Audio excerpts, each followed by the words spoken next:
Hello বন্ধুরা, good morning এই কারণেই বলছি যে যতক্ষণে আমার ভিডিওটা তোমরা দেখতে পারবে ততক্ষণে কিন্তু সকাল হয়ে যাবে। এখন যদিও এখানে সন্ধ্যা 5:30 বাজে, কিন্তু তবুও আমি তোমাদেরকে গুড মর্নিং জানাচ্ছি। এই কারণে জানাচ্ছি যে আমি যখন ভিডিওটা পোস্ট করব আর যতক্ষণে তোমাদের ওখানে পৌঁছাবে ততক্ষণে কিন্তু এটা সকাল হয়ে যাবে, তাই জন্য আমি সবাইকে গুড মর্নিং বলছি। তো এই ইভিনিং টাইমে আমি চলে যাচ্ছি একটি পার্কে, যেটা দেখতে খুবই অসাধারণ। এই কারণে বলছি, এই পার্কের এরিয়াটি অনেক বড় আর এখানে অনেক লোকজন আসে, প্রচুর লোকজন আসে, কেউ খেলতে, কেউ পিকনিক করতে, কেউ আবার জগিং করতে, কেউ হাঁটতে, কেউ কথা বলতে, কেউ টাইম পাস করতে, কেউ আবার কবিতা গল্প লিখতে। তো আমি তো এসছি এখানে ভিডিও বানানোর জন্য, তো আমারও একটা মোটিভ আছে যে আমি একটু ভিডিও বানাতে আসি। তো সবাই নিজের নিজের মোটিভ নিয়ে এই পার্কের মধ্যে আসে।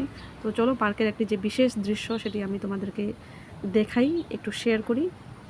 তো এই পার্কের যে বিশেষ দৃশ্য সেটি হলো একটি লেক। এই লেকের মধ্যে যে সূর্যের কিরণটা যখন পড়ে তখন কিন্তু অসাধারণ একটা সিন তৈরি করে।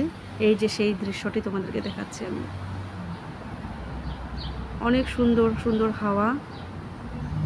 এই হাওয়া যখন গায়ে লাগে তখন কিন্তু একদম মন প্রাণ সব জুড়িয়ে যায়। এই গরমের দিনে এরকম একটা শীতল বাতাস, সেটা স্বাস্থ্যের পক্ষে অনেক ভালো। সূর্য দেখে মনে হচ্ছে এখন 3টা বা 4টা বাজে, কিন্তু এখন সময় হচ্ছে 5:30, প্রায় 6টার দিকে বাজতে চললো। তো পার্কের এই দৃশ্যটা দেখে তোমাদের কীরকম লাগলো আমাকে অবশ্যই জানাবে কমেন্ট বক্সে। এই কয়েকদিন ধরে আমার ভিডিওগুলো একদমই ভিউজ পাচ্ছে না, এটা অবশ্যই দেখো তোমরা আর লাইক করো।